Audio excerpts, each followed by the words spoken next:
Hello दोस्तों, welcome to my YouTube channel. And आज हमने सिविल के कुछ एब्रीविएशंस के बारे में डिस्कस करने के लिए वीडियो बनाया है। कुछ शॉर्ट फॉर्म्स जो कि सिविल कंस्ट्रक्शन में जनरली यूज़ होते हैं।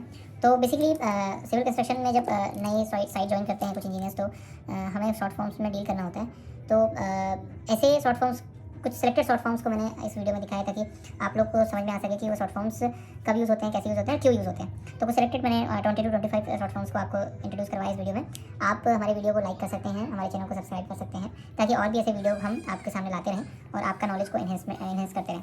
तो फर्स्ट जो एब्रीविएशंस हैं, जो फर्स्ट एब्रीविएशन है, जो शॉर्ट फॉर्म है, जिसे IS कोड हम जिसको कहते हैं।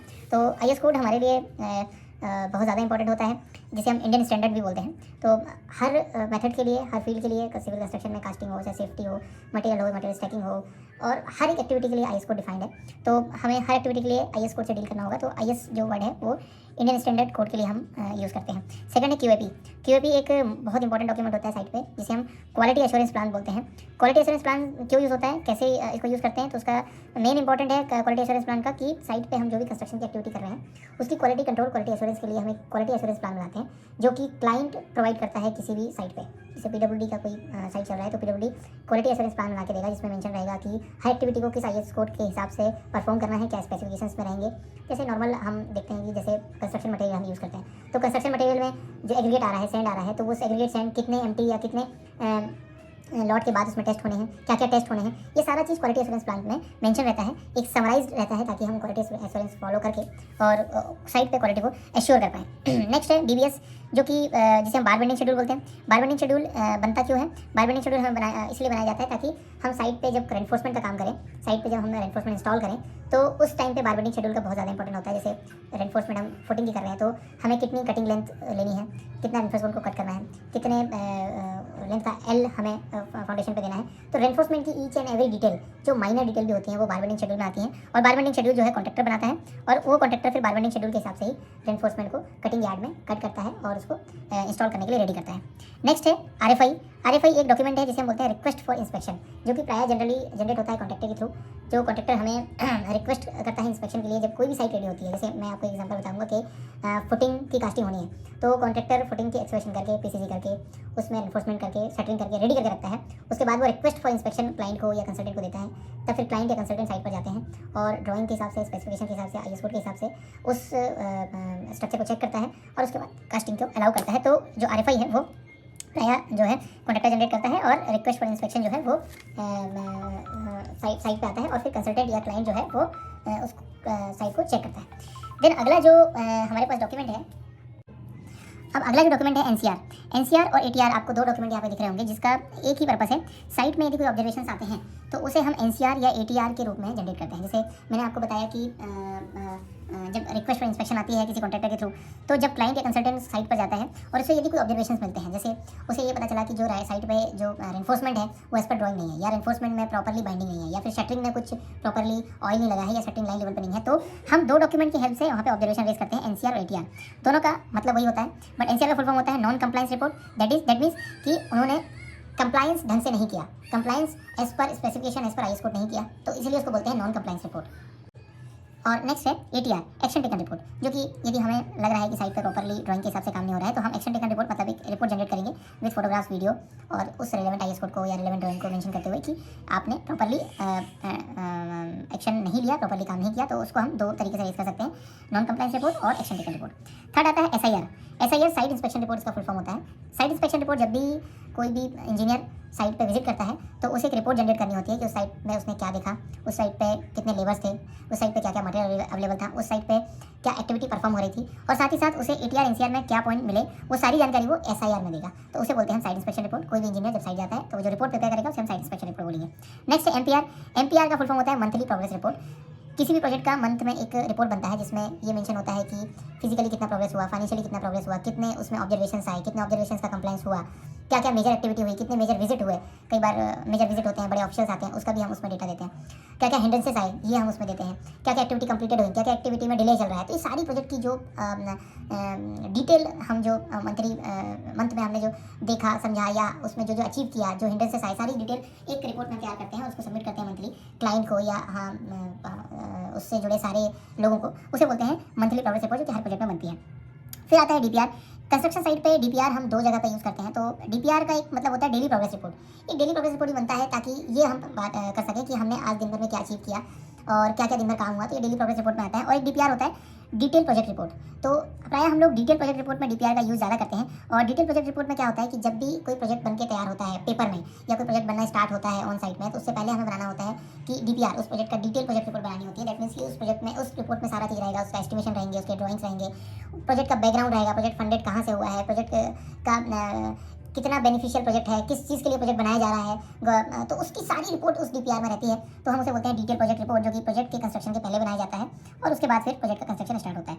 नेक्स्ट हम है एमबी, जिसको हम मेजरमेंट बुक कहते हैं। और ये बहुत ज़्यादा इंपॉर्टेंट है एक साइट के लिए। और जब भी कोई कॉन्ट्रैक्टर अपना बिल क्लेम करता है या कॉन्ट्रैक्टर को जो काम किया है उसका पैसा चाहिए होता है, तो उस समय मेजरमेंट बुक तैयार की जाती है। उसमें प्रॉपरली आरसीसी का मेजरमेंट लिया जाता है, एक्सकेवेशन का मेजरमेंट लिया जाता है, पीसीसी का मेजरमेंट लिया जाता है। यदि और भी सिविल के काम हैं, जैसे इलेक्ट्रिकल का वर्क है, उसका मेजरमेंट लिया जाता है, आपका पाइपलाइन का वर्क है तो उसका मेजरमेंट लिया जाता है। तो सारे मेजरमेंट को तैयार करके हम एमबी, जो कि मेजरमेंट बुक जिसको बोलते हैं, उसमें तैयार करते हैं। और मैंने उसके बाद आप देख रहे होंगे कि साइड पे ईएमबी भी लिखा है, क्योंकि अब पहले क्या होता था कि जब उस टाइम पे, पुराने टाइम पे कंप्यूटर नहीं हुआ करते थे, तो हाथ से मेजरमेंट बुक को फिल किया जाता था। बट आजकल हर ऑफिस में और हर जगह डिजिटल होते जा रहा है, तो हम ईएमबी यूज़ करते हैं। उसका नाम हो गया ईएमबी, और वो कंप्यूटर में तैयार होती है। तो इसीलिए मैंने ईएमबी भी लिखा है, ताकि आपको नॉलेज रहे कि एमबी और ईएमबी का मतलब सेम है। उसके बाद मैंने अगला टर्म लिखा है जीएमआर, जिसको हम बोलते हैं जॉइंट मेजरमेंट रिकॉर्ड। अक्सर ये होता है कि किसी भी कंस्ट्रक्शन फील्ड पे आपने देखा होगा कि क्लाइंट, कंसल्टेंट, आजकल थर्ड पार्टी भी होती है, कॉन्ट्रैक्टर, ये सारे लोग इन्वॉल्व होते हैं। तो जीएमआर हम पहले प्रिपेयर करते हैं, उसके बाद एमबी तैयार करते हैं। तो जीएमआर मतलब जॉइंट मेजरमेंट रिकॉर्ड, जिसमें सारे संबंधित अधिकारी उसमें रहते हैं, और उसके बाद फिर उसको मेजरमेंट को जॉइंटली किया जाता है। तो एक रफ मेजरमेंट, या आप कह सकते हैं कि ईएमबी के पहले, एमबी के पहले हम जीएमआर तैयार करते हैं, जो एक्चुअल साइट के हिसाब से रहता है। उसमें सारे लोग उसको जॉइंटली तैयार कर लेते हैं, इसलिए इसको जॉइंट मेजरमेंट रिकॉर्ड कहते हैं। नेक्स्ट है एसओआर। एसओआर को हम बोलते हैं समरी ऑफ रेट। तो ये समरी ऑफ रेट क्या होता है कि आपने, जब आप कंस्ट्रक्शन फील्ड से रिलेटेड होंगे या इसमें जाएंगे, तो आपको जब भी आप एस्टिमेशन तैयार करते हो, कोई भी प्रोजेक्ट का जब आप एस्टिमेशन तैयार करते हो, तो उस एस्टिमेशन का जो बेस वैल्यू आती है, या उस एस्टिमेशन का जो बेस डॉक्यूमेंट होता है, वो समरी ऑफ रेट होता है। समरी ऑफ रेट क्या होता है कि हर स्टेट का एक समरी ऑफ रेट होता है। आप कोई भी इंडिया का कोई भी स्टेट उठा लीजिए, वहाँ पे की जो पीडब्ल्यूडी होती है, पब्लिक वर्क डिवीजन, वो एक समरी ऑफ रेट को पब्लिश करती है। समरी ऑफ रेट जो है वो हर साल या हर 2 साल, 5 साल, 4 साल में रिन्यू होते जाता है। जैसे जैसे रेट एक्सेलेशन होते हैं, वैसे वैसे रेट होता है। उसमें हर सिविल कंस्ट्रक्शन के आइटम का रेट दिया हुआ रहता है, कंक्रीट का, सीमेंट का, एक्सकेवेशन का, पीसीसी का। तो जब भी हम एस्टिमेशन तैयार करते हैं, तो हमें पता होता है कि हमें कोई बिल्डिंग बनानी है जिसमें आरसीसी लग रहा है, मान लो 500 MQ, तो हम उस समरी ऑफ रेट से उस स्टेट का रेट लेंगे और हम एस्टिमेशन तैयार कर लेंगे। तो समरी ऑफ रेट, जहाँ से हमें रेट का पता चलता है, और हमें ये पता चलता है कि कौन सा आइटम कितने रुपए का होगा, वो हम समरी रेट से लेते हैं, समरी ऑफ रेट से लेते हैं, या एसओआर से लेते हैं। उसके बाद मैंने आपके उसी के ब्रैकेट में लिखा है डीएसआर और नॉन एसओआर। डीएसआर का मतलब है डेली समरी ऑफ रेट, या सेंट्रल समरी ऑफ रेट बोलेंगे। तो एक समरी ऑफ रेट होता है स्टेट वाइज, और ये डीएसआर जो होता है वो होता है सेंट्रल या डेली एसओआर भी हो सकते हैं। तो हम आइदर स्टेट के समरी ऑफ रेट से भी बना सकते हैं और डीएसआर से भी बना सकते हैं, दोनों का मतलब सेम है। बट डीएसआर प्रायः हायर रेट का होता है, उसमें ज़्यादा रेट होते हैं, क्योंकि वो जनरली मैक्सिमम जो अपडेट्स हैं वो डीएसआर में ज़्यादा आते हैं, और सीपीडब्ल्यू के जितने भी काम हैं वो डीएसआर से होते हैं। तो उसके रेट ज़्यादा रहते हैं, अपडेटेड रहते हैं। नॉन एसओआर मैंने इसलिए लिखा है यहाँ पे, इसलिए टर्म यूज़ किया है कि सिविल कंस्ट्रक्शन में, जैसे आपने देखा होगा कि आजकल बहुत सारी चीज़ें आर्टिफिशियल भी आने लगी हैं, बहुत सारी चीज़ें आर्टिफिशियल रहती हैं। तो उन आइटम्स को नॉन एसओआर आइटम कहा जाता है, जो उस रेट में, उस समरी ऑफ रेट में नहीं है। जैसे आप देखेंगे कुछ टूरिज्म प्रोजेक्ट होते हैं, तो टूरिज्म प्रोजेक्ट में अक्सर आर्टिफिशियल लैम्प, आर्टिफिशियल चीज़ों का यूज़ होता है, या होटल्स वगैरह में। तब जो सिविल कंस्ट्रक्शन से हटके कोई चीज़ है, जो सिविल कंस्ट्रक्शन में यूज़ नहीं होता है, तो उस चीज़ का रेट समरी ऑफ रेट में नहीं होगा, तब उस आइटम को बोलेंगे नॉन एसओआर। तब आपके मन में क्वेश्चन आएगा कि सर जब वो नॉन एसओआर, तो उसका हम फिर रेट कहाँ से निकालेंगे? तो उसका रेट फिर निकालने का एक रूल है कि हम मार्केट से कोटेशन इकट्ठे करते हैं, और सबसे लोएस्ट कोटेशन जो होता है, वो लोएस्ट कोटेशन को हम उस मार्केट रेट का रेट मान के चलते हैं, और फिर उसको हम एस्टिमेशन में कैलकुलेट करते हैं। उसका आता है BOQ, bill of quantity. BOQ का फुल फॉर्म होता है बिल ऑफ क्वांटिटी, जो कि हर प्रोजेक्ट का अलग अलग बीओक्यू बनता है, और ये एमबी बनाने के लिए, एमबी बनाते समय ये बहुत ज़्यादा यूज़ होता है, और हम बीओक्यू से ही रेट लेके एमबी बनाते हैं। फिर नेक्स्ट है आरएफपी और आरएफक्यू। आरएफपी का मतलब होता है रिक्वेस्ट फॉर प्रपोजल, या आरएफक्यू मतलब रिक्वेस्ट फॉर कोटेशन। जैसे हमने ऊपर बात किया नॉन एसओआर आइटम की बात कर रहे थे कि यदि कोई आइटम एसओआर में नहीं है और उसे हमें रेट निकालना है, तब कंपनीज क्या करती हैं, अपने साइट पे पब्लिश करती हैं आरएफपी या आरएफक्यू, मतलब वो रिक्वेस्ट फॉर कोटेशन के लिए प्रपोज करती हैं, या टेंडर निकालती हैं कि हमें इस फलाना मटेरियल के लिए कोटेशन चाहिए। तो उसके बाद जो है लोग कोटेशन सबमिट करते हैं, जो लोवेस्ट कोटेशन होता है उसका हम फिर नॉन एसओआर आइटम का बेस रेट मान लेते हैं। तो आरएफपी और आरएफक्यू का मतलब होता है ये QA/QC, जो कि एक बहुत इंपॉर्टेंट टर्म है किसी भी कंस्ट्रक्शन फील्ड के लिए, जो है quality assurance and quality control.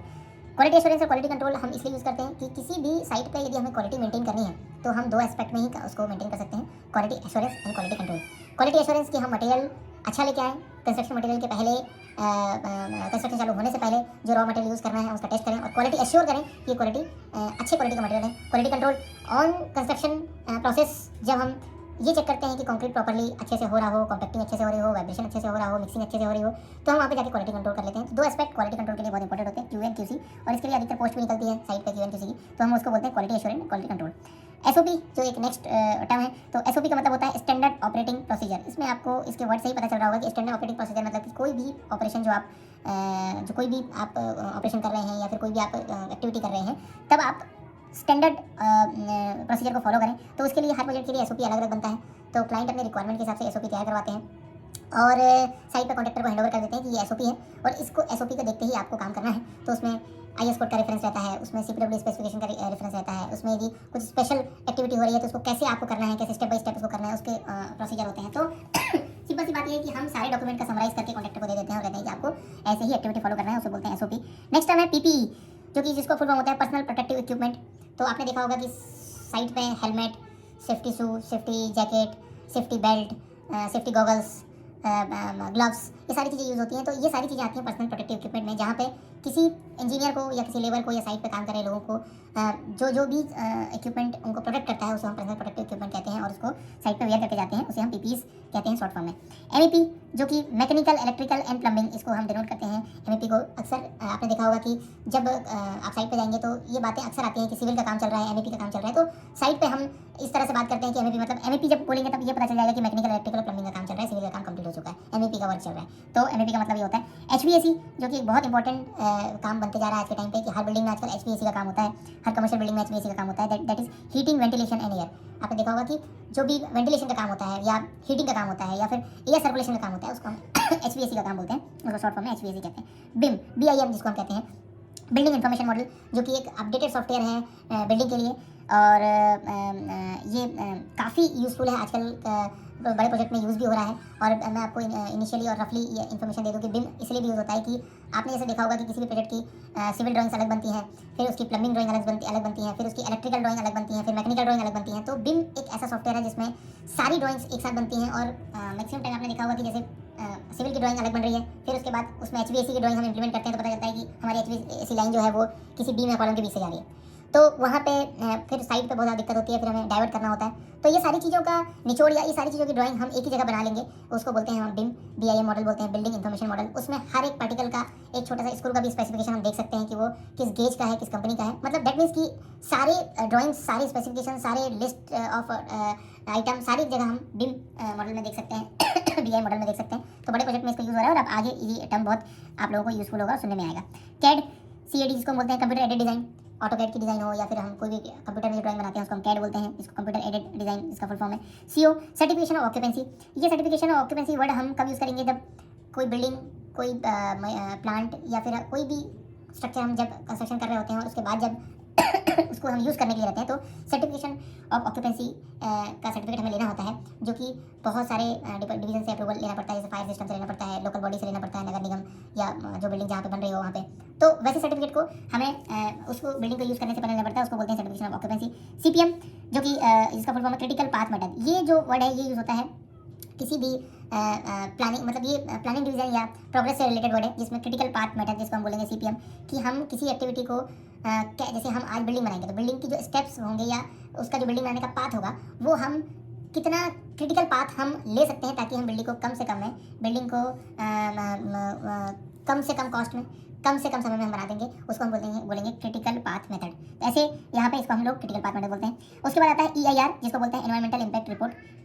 Environmental impact report क्या होती है कि किसी भी बड़े प्रोजेक्ट जब बनता है तो हम उस बड़े प्रोजेक्ट में एक रिपोर्ट तैयार करते हैं, इसके लिए अलग से कंसल्टेंट हायर भी होते हैं कि हम ये जानना चाहते हैं कि उस प्रोजेक्ट में इन्वायरमेंटल को क्या इम्पैक्ट हो रहा है और यदि कुछ इम्पैक्ट नेगेटिव हो रहा है बहुत ज़्यादा तो उसको हम कैसे मिनिमाइज कर सकते हैं, कम कर सकते हैं, ये भी उसमें रेमेडीज़ के ऑप्शंस रहते हैं। तो एनवायरमेंटल इम्पैक्ट रिपोर्ट जो है वो हर प्रोजेक्ट में तैयार होती है कि हम क्यों एनवायरमेंटल को कैसे इम्पैक्ट कर रहे हैं, क्या क्या इसी से रिलेटेड वर्ड है, green rating, green building design. तो ये सारी चीज़ें इसी वर्ड से रिलेटेड हैं और हम हर प्रोजेक्ट के लिए EIR यानी एनवायरमेंटल इम्पैक्ट रिपोर्ट तैयार करते हैं। फसाड जो कि आजकल बहुत ज़्यादा यूज़ होता है, और फसाड का फुल फॉर्म होता है, या फसाड को हम the exterior surface of the building को हम फसाड बोलेंगे। तो आजकल जैसे जैसे समय आगे बढ़ रहा है तो हम बिल्डिंग को, पहले तो बिल्डिंग बनाते थे, अब सुंदर बिल्डिंग बनाने की तरफ जा रहे हैं। तो जब भी हम बिल्डिंग की एक्सटीरियर की बात करें कि हम स्टोन क्लेडिंग कर सकते हैं या लाइटिंग बना सकते हैं, तो हाँ वो सारे आइटम जो है फसाड के अंदर आते हैं। और हम बोलते हैं कि बिल्डिंग का फसाड हम कैसे इंप्रूव कर सकते हैं, या बिल्डिंग के फसाड के बारे में क्या सोचा है। तो दैट मीन्स वहाँ पे बात हो रही है बिल्डिंग की एक्सटीरियर सरफेस की, और बिल्डिंग को हम कैसे सुंदर बना सकते हैं उसकी बात हो रही है। तो ये कुछ टर्म्स हैं जो कि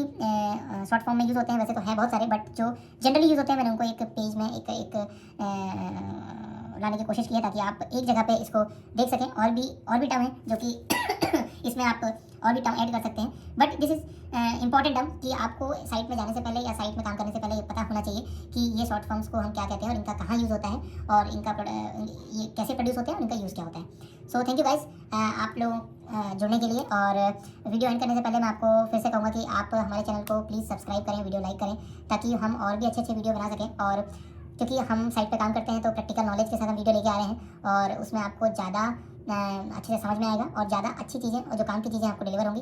तो प्लीज़ सब्सक्राइब, लाइक, और आप बने रहिए, ऐसे ही हम वीडियो बनाते रहेंगे। और आप कमेंट में ज़रूर लिखें कि आपको और कौन से वीडियो टॉपिक में डाउट है और कौन से वीडियो की आपकी रिक्वायरमेंट है, तो हम कोशिश करेंगे कि आपके रिक्वायरमेंट के हिसाब से वीडियो बनाएं। तो आपके लिए भी हेल्पफुल होगा, हमारे लिए भी हेल्पफुल होगा। Thank you so much guys.